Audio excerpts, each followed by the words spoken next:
Hi there, my name is Dylan Hadfield, and this is my fourth log entry for Introduction to Performance for November 22nd, 2022. Today I'm going to be focusing on rough theater, the formatting of themes, and hidden themes and messages within art. To start, I'm going to talk about rough theater and my general understanding of it and a play that I interpret as rough theater.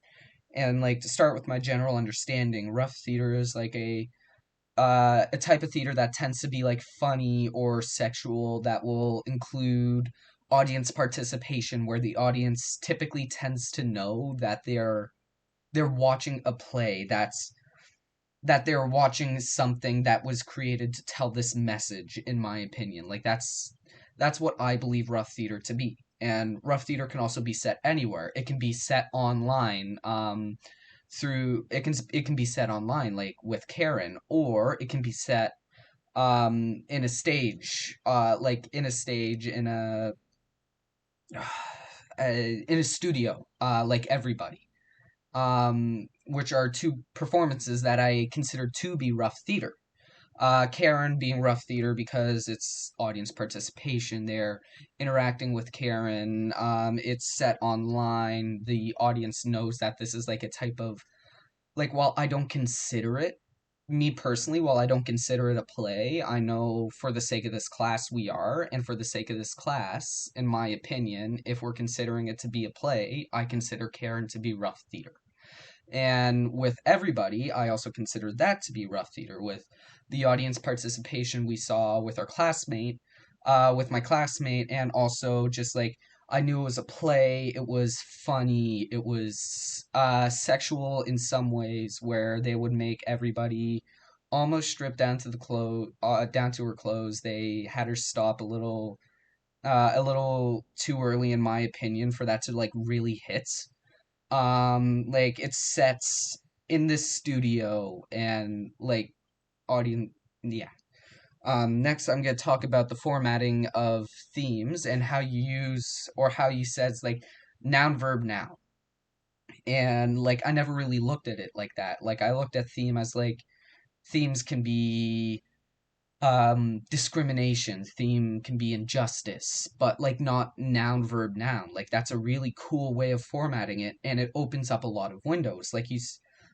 Especially with the example you gave in class, ignorance breeds violence. That is a really, really powerful theme that you can make some really, really good stories off of. That you can build this piece of art that really portrays this message, and knowing that will really help with how I do my own writing, how I approach my own way of storytelling. And using the noun verb noun, I'm actually looking more at hidden themes of messages within arts, and using the noun verb noun, I can connect that to The Dark Knight, which I brought this up in class as well. But The Dark Knight, it's very much the overall message of the story is, in my opinion, is good beats evil. No matter what, if you are good at heart, you will always prevail. And that's shown kind of at the end with how the Joker can't corrupt Gotham City as a whole, how the people of Gotham City are able to stand up to him. But the Joker, he also wins because he was able to take the best of the city.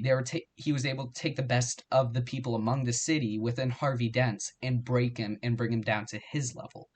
And I think that using this, people can find the hidden meaning of. Ooh, where is it? I wrote it down somewhere. Um, Harmony breeds chaos.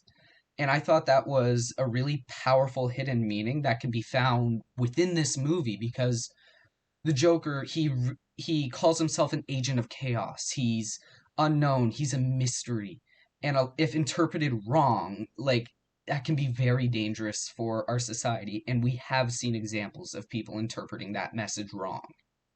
Um yeah, that's it for today's log entry. I just want to say thank you for an amazing term. It was a great introduction to the University of Guelph and just university life as a whole.